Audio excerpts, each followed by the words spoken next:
Welcome to section 8, which I've titled Product Decisions Stage 2. Here we'll look at the issue of new product development. And so we start by asking ourselves, what is a new product? And we all know that new products do not just appear on the market. Once a consumer need is established and a product planning objectives are known, the company is ready to begin the actual product. The new product development process is usually divided into 8 major steps. Diagrammatically, it is shown as such. We have idea generation, idea screening,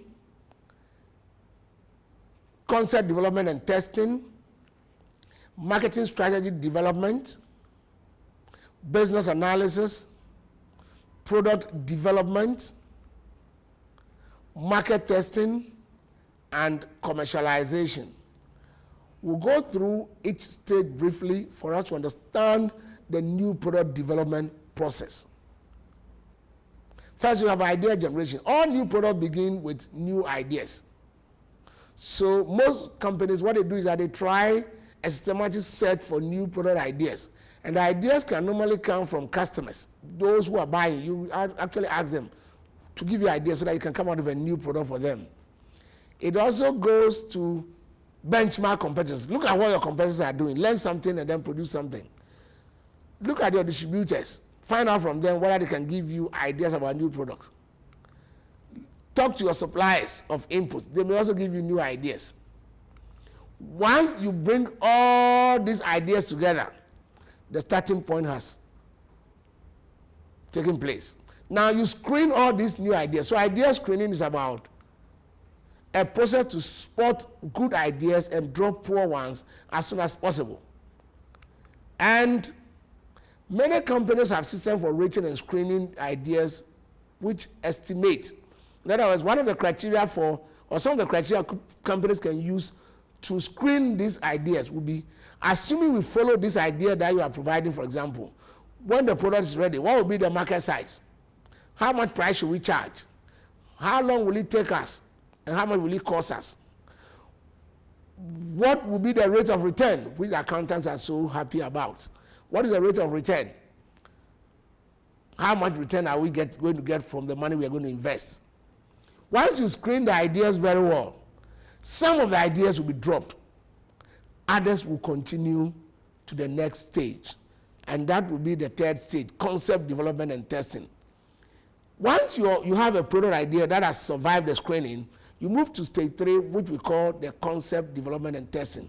A product concept is a product idea that has been expressed in terms of what it will do for customers. That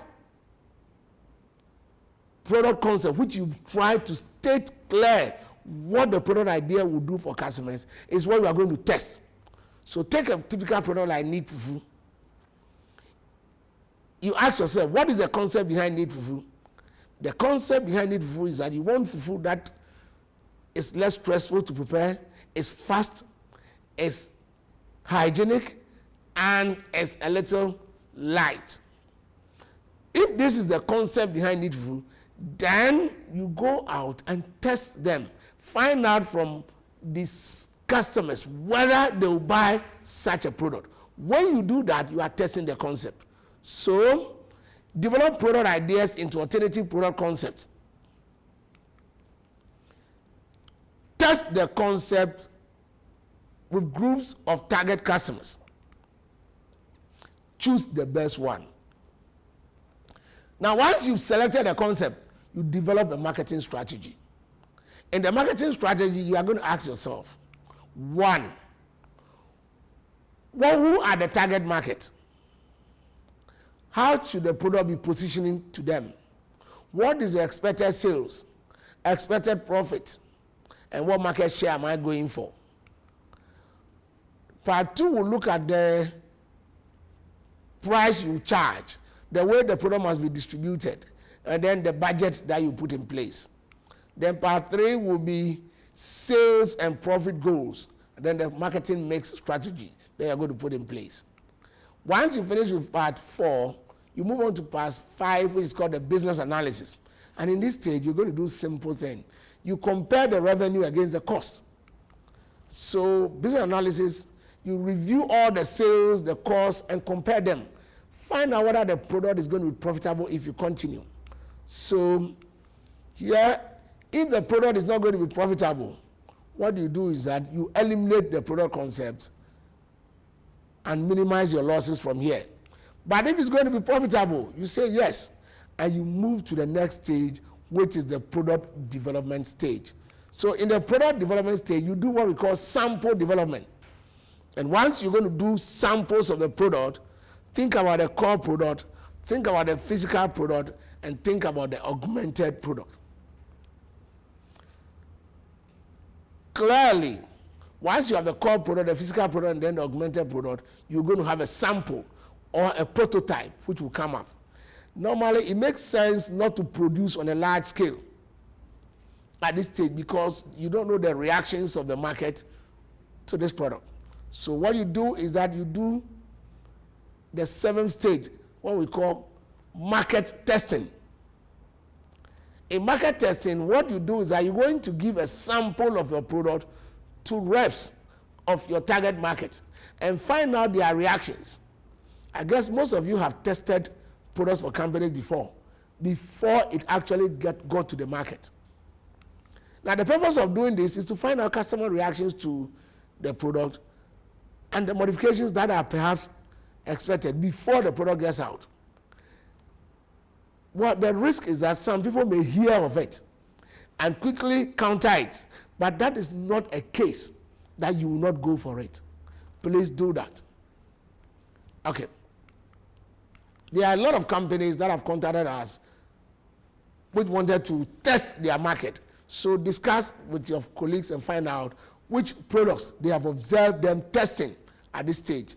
But once the product passes the test marketing results, it goes to the final stage, which is commercialization. At the commercialization stage, what you do is that you think of when am I going to do the commercialization? Think again about who am I going to invite and ask yourself, where will I do the commercialization? Venue. Where will I do the commercialization? Once you do this, you have a product that you are putting in place. But let me also introduce 2 related concepts, branding and packaging. And in fact, there's no concept as vital, as discussed and mentioned as one of the of the moment in the world of marketing and advertising today as branding. Everyone uses the word in every conversation. Executives want it. Account managers plan it. Strategies are formulated. Money is spent and advertising is done. But the fact is, very few people actually know what the word branding really means. When we pick the American Marketing Association, they argue that branding defines, or a brand is a name, a term, a sign, a symbol, a design, or a combination of them intended to identify the goods and services of one seller and group of sellers and to differentiate them from those of other sellers. In other words, when you are branding your products, what you are doing is that you are adding a name, a term, a sign, a symbol, a design, or a combination of them, which you are going to use to differentiate your products from that of the competition. And this is so important because it has benefits that consumers get, it has benefits that the company gets, and it has joint benefits to both of them.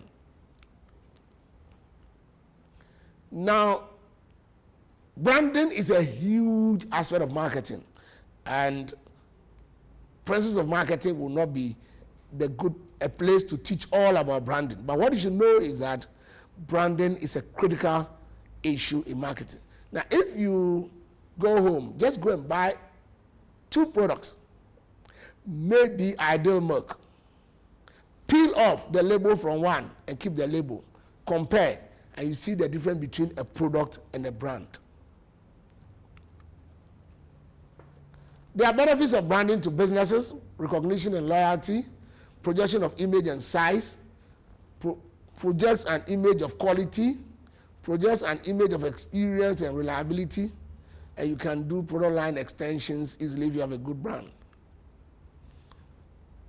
An aspect of branding is packaging. And so packaging is now generally regarded as an essential component of our modern lifestyle and the way businesses are organized. Packaging is the process of preparing items of equipment for transportation and storage, and which embraces preservation, identification, and packaging of products. Packaging simply means the process of protecting finished products using packing materials such as special papers, containers, aluminum foil, etc., etc. That is what packaging does, or that's what packaging is. But let's look at what it does for businesses. It does protection and preservation of the product. It does containment of the product.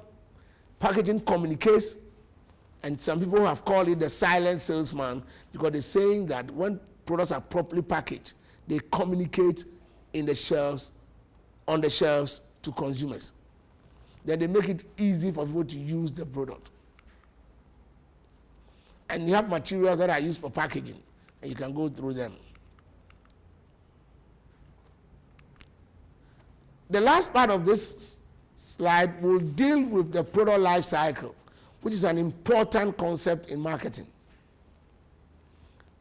The day you commercialize a product, from that day, the product is born on the market. It's supposed to begin a life. That life the product goes through is the product life cycle. So we would simply say that a product life cycle refers to stages that products go through from the day you commercialize the product to the day it declines and is withdrawn from the market. The assumption is that when you pick a product and you observe it, you'll be able to see where its life cycle is. But this is not true. You cannot just observe a product and say, this is the stage of its life cycle.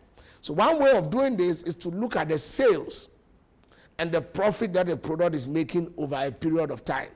When you observe this, you find out that there are periods when the sales will be low, there are periods when the sales will pick up and will grow, there are periods when the sales will mature and begin to decline, and there are periods when the sales will decline throughout. This corresponds to 4 stages of the product life cycle. Diagrammatically, we can say this, that the product life cycle will look like this. Where you have the first part being the introduction, growth, maturity, and decline. And the x-axis, you put your sales and profit. And on the horizontal axis, you put your length of time there. You are going to have an S-shaped curve. What you do as marketers is that you learn what happens to the product, which is the characteristics of product when they are in the introductory phase, the characteristics when they are in the growth phase, the characteristics when they are in the maturity phase, and the marketing strategies that you are going to adopt to move the product to the desired stages, which is normally the growth and the maturity phase. Now, when products are here at the introductory phase, you find out that normally when products are in the introductory phase, sales are low. But costs are high because you cannot produce on large scale. And then you also find out that competition is low because there's low profit. So most products at the introductory phase have low sales, high cost, low competition, and low profit. Now the question is, what marketing strategies will you bring to the market? One, offer a basic product. Don't try any extension or modification. The product you have, put that one on the market. Normally, some people will do a high price, or others will do a low price, depending on the product. But generally, you all agree that you widen your distribution because you must get the product available to everyone. And do advertising. But advertising must be aimed at creating product awareness and then getting more people to know the product and to educate them. When you do these strategies well, you realize that the sales will begin to pick up. And when the sales begin to pick up, you jump into the second stage called the introductory phase, or that is the growth phase. in the growth phase, look at what happens at the first stage. Sales will rise. Then you will see that the cost would go down because you are now producing on a large scale and you are enjoying economies of scale. Then you see that profits will begin to rise because your sales is high and cost is low. And as you begin to make profits, then you see competitors entering the market with similar products. What do you do? What are the marketing strategies that you bring on the growth phase? Normally, you increase price in the growth phase. And people will argue that competitors will enter the market with similar goods. Yes, but you don't use price to fight them at the growth phase. Normally, what you do is that you introduce, apart from pricing, the strategies are that increase your price, introduce other product versions, so that when competitors found your first product and imitated it, you beat them by bringing other products or fighter brands to be able to match them. Open out more distribution outlets in this phase, but when you come to promotion or advertising, make sure that you don't go about informing people. Still advertise, but focus more on persuasive advertising, because customers have come to the market with similar products and services. Once you go through the growth phase, in fact, it's the happiest moment of your product because it's making the money. But after some point, you begin to see that the sales will level off. When sales start leveling up, you have moved into a third stage called the maturity phase. Now, in the maturity phase, you will see that the sales will peak. And once the sales will peak, sales will peak because now there will be a mass market. Everybody will be selling the same thing.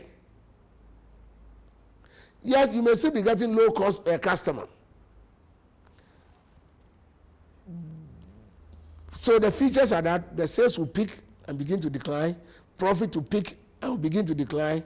There will be a low cost per customer. There will be a mass market because everybody is selling the same thing.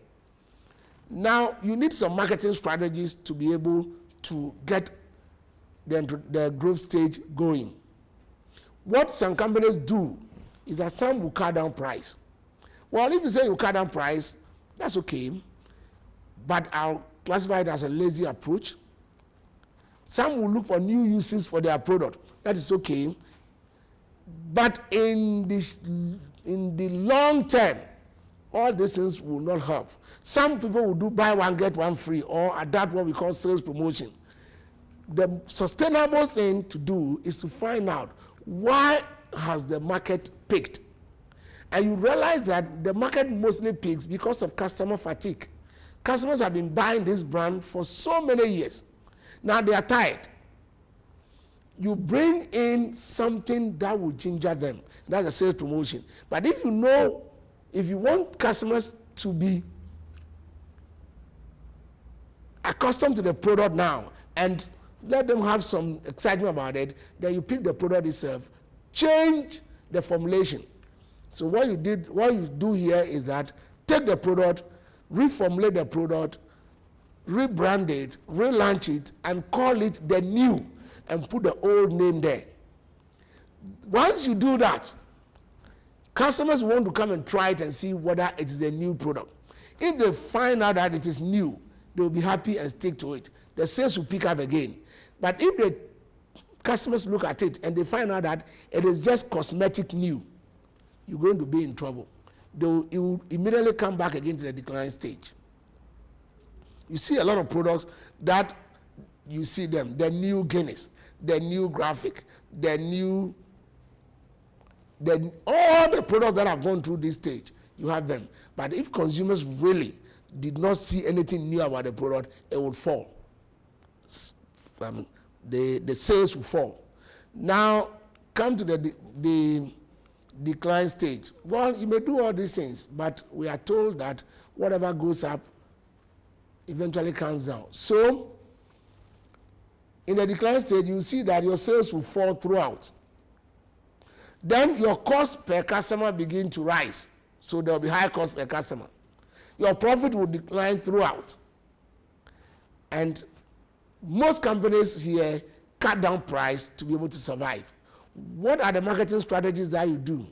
People will say, phase out weak items. All the products that are weak, clear them out of the market. Cut down price, because that becomes the only way you can survive. Now, people will also stop promotion. So you stop promoting the product. Because you are now keeping the product for only loyal customers. There are certain products that are on the maturity phase, and the market has stopped, the sellers have stopped advertising them. They are just keeping them there because they are loyal customers who know of it. There is this cube sugar. I'm sure when you go to the shop, ask of the cube sugar, and you see that it is there, but they haven't been advertising it because it's at a decline phase. What have you learned of the product life cycle? Well, it will help you plan the development of a product. At a point, you bring in the product. At another point, you bring in extensions. At another point, you take the product, you formulate it, you relaunch it. At another point, you withdraw it. That means that it helps in product planning. It helps companies too to adopt effective pricing because, one, you know what to do at the introductory phase, come out with a low price, growth, increase the price, maturity, maintain the price, and decline, withdraw, reduce the price. It also helps to plan the appropriate mix of promotional tools. And what I mean by it helps to plan the appropriate mix of promotional tools is that from the beginning, what kind of advert do you do? In the growth phase, what kind of advert do you do? In the maturity phase, what kind of promotional material do you use? In the decline stage, what do you do? And then it helps people to in planning the distribution strategies of a firm. How do you distribute your products to match the various stages of the life cycle? So product life cycle is very important because of these reasons. And thank you so much. We've come to the end of slide 8.